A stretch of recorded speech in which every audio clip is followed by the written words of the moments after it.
Please subscribe with this channel. ಒಂದು ಊರಲ್ಲಿ ರಾಮಣ್ಣ ಅಂದ್ರೆ ಒಬ್ಬ ಇದ್ದ. ಅವನು ತುಂಬಾ ಬುದ್ಧಿವಂತ ಅಂತ ಅವನೇ ಹೇಳಿಕೊಳ್ತಿದ್ದೆ. ಆದ್ರೆ ಊರವರು ಅವನನ್ನು ನೋಡಿದ್ರೆ ನಗ್ತಿದ್ದರು. ಒಂದು ದಿನ ರಾಮಣ್ಣ ಹೊಸ ಬಿಸ್ನೆಸ್ ಮಾಡಬೇಕು ಅಂತ ನಿರ್ಧರಿಸಿದ. ನಾನು ಮೊಬೈಲ್ ಶಾಪ್ ತೆಗಿತೀನಿ ಅಂದ. ಆದ್ರೆ ಅವನಿಗೆ ಮೊಬೈಲ್ ಬಗ್ಗೆ ಗೊತ್ತಿದ್ದೇ ಒಂದು, ಕರೆ ಮಾಡಿದ್ರೆ ಮಾತಾಡಬಹುದು ಅನ್ನೋದು ಮಾತ್ರ. ಶಾಪ್ ತೆರೆದ ಮೊದಲ ದಿನ ಒಬ್ಬ ಗ್ರಾಹಕ ಬಂದ.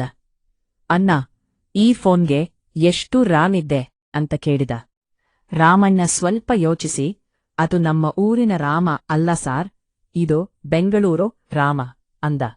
ಗ್ರಾಹಕ, ಅಯ್ಯೋ ಸರಿ, ಬ್ಯಾಟರಿ ಎಷ್ಟು ಹೊತ್ತು ಇರುತ್ತೆ? ರಾಮಣ್ಣ, ನೀವು ಬಳಸೋದ್ರ ಮೇಲೆ ಡಿಪೆಂಡ್ ಸಾರ್. ನಾನು ಬಳಸಿದ್ರೆ 2 ದಿನ, ನನ್ನ ಹೆಂಡತಿ ಬಳಸಿದ್ರೆ ಅರ್ಧ ಗಂಟೆ. ಇನ್ನೊಬ್ಬ ಗ್ರಾಹಕ ಬಂದು, ಈ ಫೋನ್ ವಾಟರ್ ಪ್ರೂಫಾ ಅಂತ ಕೇಳಿದ. ರಾಮಣ್ಣ ತಕ್ಷಣ ಒಂದು ಬಕೆಟ್ ನೀರು ತಂದು ಫೋನ್ ಹಾಕಿ, ಈಗ ಗೊತ್ತಾಗುತ್ತೆ ಸಾರ್ ಅಂದ. ಫೋನ್ ಆಫ್ ಆಯ್ತು. ರಾಮಣ್ಣ, ಅಯ್ಯೋ, ಇದಕ್ಕೆ ನೀರಿನ ಅಲರ್ಜಿ ಇದೆ ಅನ್ಸುತ್ತೆ. ಹೀಗೆ 1 ವಾರದಲ್ಲಿ ಶಾಪ್ ಮುಚ್ಚಬೇಕಾಯ್ತು. ಆಮೇಲೆ ಅವನು ಮತ್ತೊಂದು ಐಡಿಯಾ ಹೇಳಿದ. ನಾನು ಟ್ಯೂಷನ್ ಮಾಸ್ಟರ್ ಆಗ್ತೀನಿ.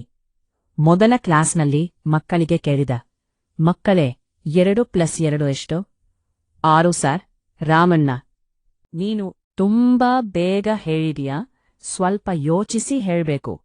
ಮಕ್ಕಳು ಅಂತಿಮವಾಗಿ ಊರವರು ಹೇಳಿದರು, ರಾಮಣ್ಣ, ನೀನು ಏನೂ ಮಾಡಬೇಡ, ನೀನು ಇದ್ದದ್ದೇ ನಮಗೆ ಎಂಟರ್ಟೈನ್ಮೆಂಟ್. ರಾಮಣ್ಣ ಖುಷಿಯಾಗಿ ಹೇಳಿದ, ಅದೇ ನನ್ನ ಟ್ಯಾಲೆಂಟ್.